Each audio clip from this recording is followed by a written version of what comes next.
Viral pneumonia, allergic rhinitis হওয়ার সম্ভাবনা থাকে সেক্ষেত্রে। আবু ইউসুফ একজন রেডিও প্রেমী।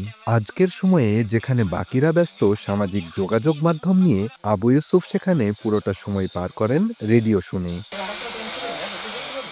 শুরুটা কাঠের ফ্রেমের তৈরি রেডিও দিয়ে। পাকিস্তান আমল থেকেই রেডিওর প্রেমে পড়েছেন। তারপর থেকে নিজের মনের খোরাক জোগাতে একমাত্র অবলম্বন এই রেডিও।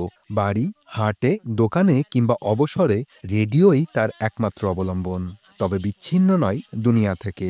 সময় ধরে বলতে পারেন কখন, কোথায়, কি অনুষ্ঠান সূচি রয়েছে। বিভিন্ন খবর শুনে জানেন দেশ কিংবা আন্তর্জাতিক বর্তমান পরিস্থিতি। কাঠের ফ্রেম চালিয়েছি, ওয়ান বেন্ডার। ওটি ভেঙে যাওয়ার পরে 71 সালে পালিয়ে যাওয়ার পর থেকে ঘুরে এসে আমার রেডিও চালায় এই তারপরে 3টে আমার রেডিও ফুরে গেল। শুধু বিনোদন নয়, বিরহেও রেডিও সঙ্গী হয়েছে তার। স্ত্রীর মৃত্যুর পর নিজেকে সামলাতে রেডিওকেই অবলম্বন করেছিলেন তিনি।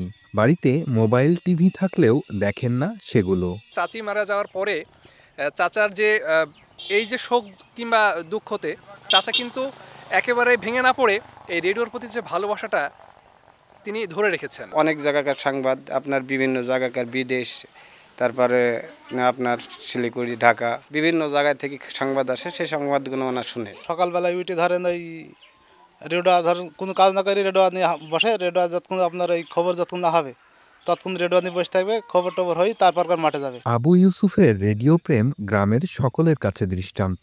সাদা মনের মানুষ হিসেবেও রয়েছে তার স্বীকৃতি।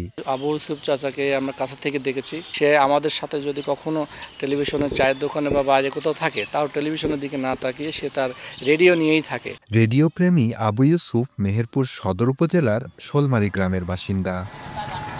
সময় সংবাদ, মেহেরপুর।